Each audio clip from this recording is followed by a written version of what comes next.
Happy campers, England stars instantly settle into life at World Cup base. Compared to events in the Spanish camp, the atmosphere at England's headquarters was a picture of tranquility on Wednesday.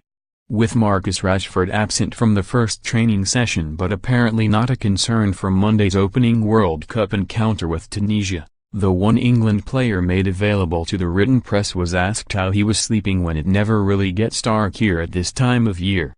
"We've got blinds and curtains to deal with that," said Ashley Young dismissively, suggesting that the FA really have thought of everything. England clearly have learned from the lessons of the past. In Chantilly 2 years ago, assistant coach Gary Neville was said to have complained that the pillows were too fluffy in their five-star hotel and one player was unhappy with the lack of joysticks. Gareth Southgate seems to have happier campers at this World Cup. Players checked into their rooms on Tuesday night to discover photographs of their loved ones already hanging on the walls. The more cynical out there might not be surprised to hear that wives and partners secretly conspired with the FA to make it happen, but it was a nice touch all the same. Of more relevance to performance, and straight out of the Team Sky manual, were the special mattresses provided for each player. Of less relevance was a screening of the latest Love Island episode, with Jamie Vardy quick to stress that it was of zero interest to him. There might not be much to do in this sleepy seaside town, but the FA have provided all kinds of entertainment to help pass the time between matches, even in the media center where their press conferences are being held. June 18, 7 p.m. vs Tunisia, Volgograd Arena. June 24, 1 p.m. vs Panama, Nizhny Novgorod Stadium. June 28, 7 p.m. vs Belgium, Kaliningrad Stadium. Housed in a nearby hotel, the facilities include a 4-lane bowling alley, air hockey, the latest FIFA video game and a pool table.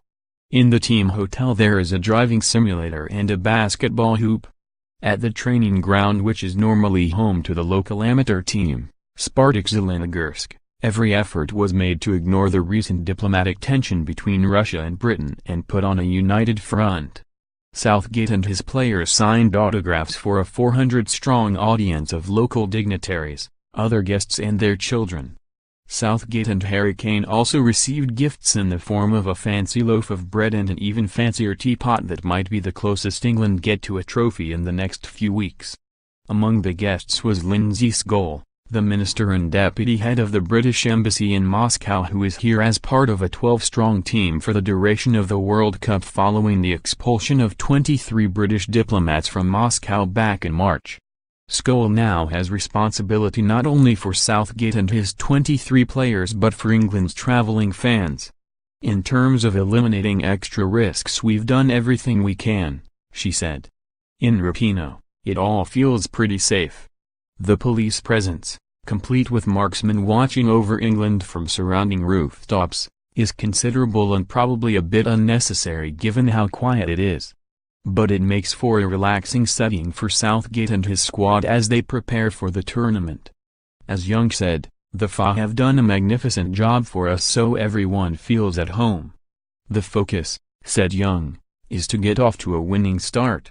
England have not been too good at that over the years, winning only 5 of the 14 opening games they have so far contested at a World Cup.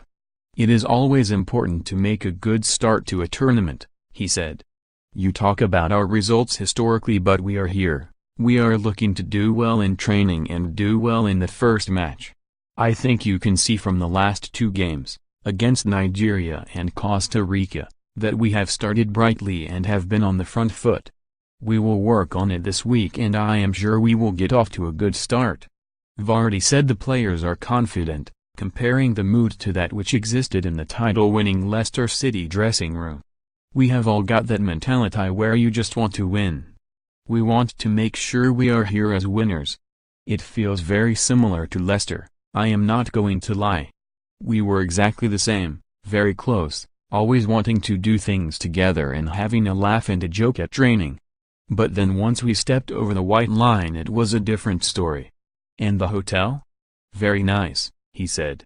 "I was watching Sky Sports yesterday and a reporter was whispering because we were having downtime. I don't think we could have heard him anyway.